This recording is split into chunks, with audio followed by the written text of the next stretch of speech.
A new lawsuit is putting the 2020 presidential election into focus yet again.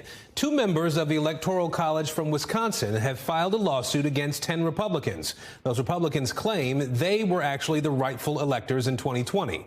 NBC News Justice correspondent Pete Williams is here to break this all down for us. So, Pete, help us understand what's happening here. What happened in Wisconsin in 2020 that spurred this lawsuit? Well, what happened in Wisconsin happened in 6 other states where, even though Joe Biden won the popular vote, nonetheless, electors pledged to vote for Donald Trump met, often in the state capitol, cast their votes for the president, signed them like this on these certificates, and then sent them to Washington, to the archivist of the U.S., to the president of the Senate, to their own secretary of state, following the law for what the electors should do in those states. What the lawsuit says is they had no legal right to do that. That's what is being challenged here. So can you go a little further with that, Pete? I mean, what are the electors, the Electoral College members who filed the suit actually alleging here?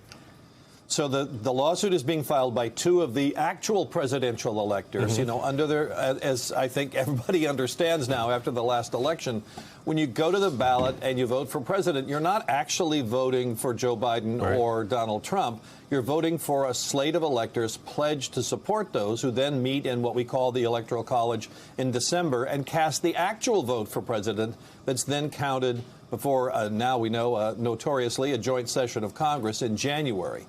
So what the lawsuit says is that these Republicans, because Biden won the popular vote in Wisconsin, had no legal right to do any of the things that they did. They didn't have the right to gather.